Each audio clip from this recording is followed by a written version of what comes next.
بسم اللہ الرحمن الرحیم۔ ناظرین، وی لاگ نمبر 79 اور آج کی ہے چوتھی قسط جو ہم آپ کے سامنے رکھ رہے ہیں۔ پیج ہے 89 اور کتاب کا نام ہے قصص الانبیاء، اور قصہ یعنی واقعہ چل رہا ہے تعمیر کعبہ حضرت ابراہیم علیہ السلام۔ ناظرین، اس کتاب کا نام ہے قصص الانبیاء اور مصنف ہیں اس کتاب کے، رائٹر ہیں اس کتاب کے مولانا عبد المنان صاحب۔ ناظرین، اس کتاب کے اندر حضور اکرم صلی اللہ علیہ وسلم سے لے کر حضرت آدم علیہ السلام کے قصے، واقعات، سچے واقعات قرآن و سنت اور قرآن و حدیث کی روشنی میں آپ کے سامنے رکھیں گے انشاءاللہ۔ نحمدہ و نصلی علی رسولہ الکریم۔ بسم اللہ الرحمن الرحیم۔ نہ تھا کچھ تو خدا تھا، کچھ نہ ہوتا تو خدا ہوتا، ڈبویا مجھ کو ہونے نے، نہ ہوتا میں تو کیا ہوتا۔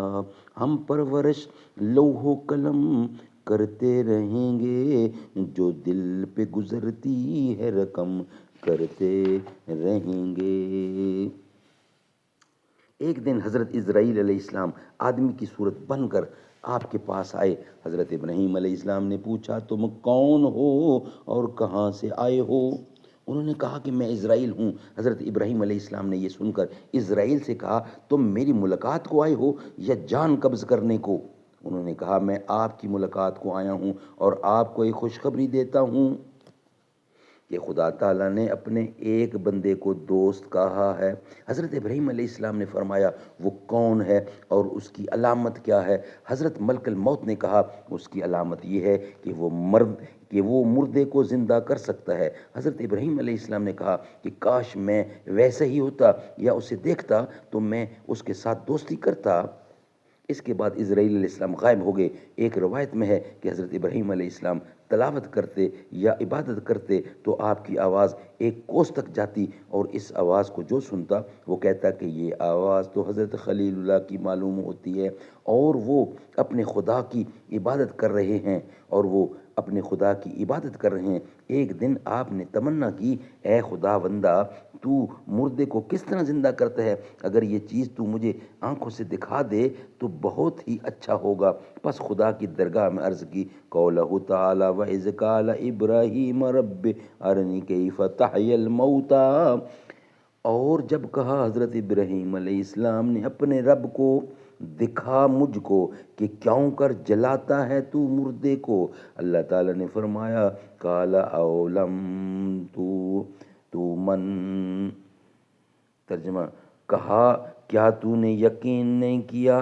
تو فوراً ہی حضرت ابراہیم علیہ السلام نے گزارش کی، قَوْلَهُ تَعَالَىٰ قَالَ بَلَىٰ وَلَٰكِن يَطْمَئِنَّ قَلْبِي، ترجمہ، کہا حق ہے فرمانا تیرا، مگر اس واسطے کہ تسکین ہوئے میرے دل کو۔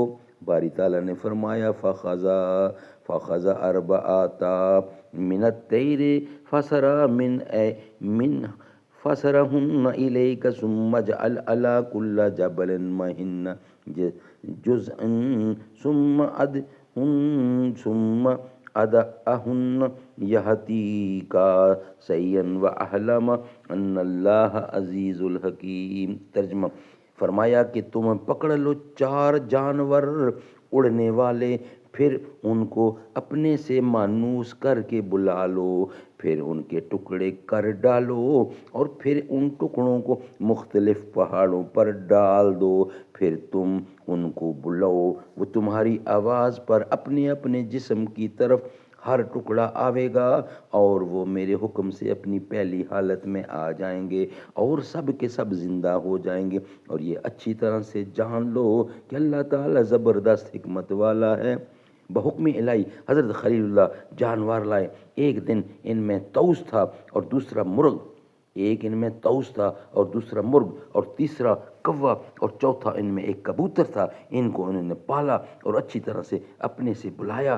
جب ان کو اطمینان ہو گیا کہ یہ ہم سے اچھی طرح مانوس ہو چکے ہیں اور ان کو پہچان بھی لیا تاکہ بھول نہ ہونے پائے، پھر ایک دن ان سب کو ذبح کر ڈالا، اور اس کی تقسیم اسی طرح کی کہ ایک پہاڑ پر ان 4 جانوروں کے سر رکھے، اور ایک پر پاؤں، اور ایک پر دھڑ، اور ایک پر ان کے تمام بالوں کو رکھا، اور اپنے دل میں اطمینان بھی کر لیا کہ خدا بند قدوس کی قدرت کے مناظر دیکھیں گے۔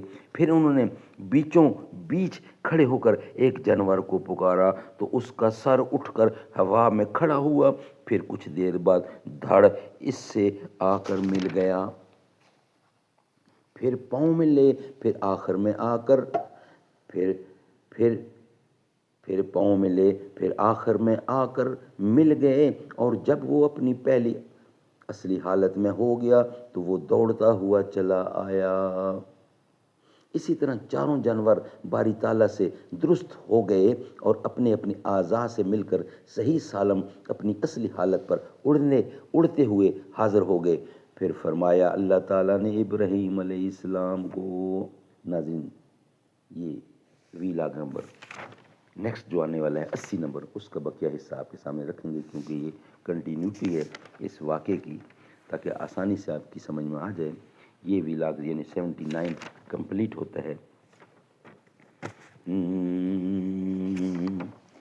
بروز محشر شفیع امت پیاس سب کی بجھا رہے ہیں، حبیب رب ہی خدا سے بخشش کرا کے جنت دلا رہے ہیں۔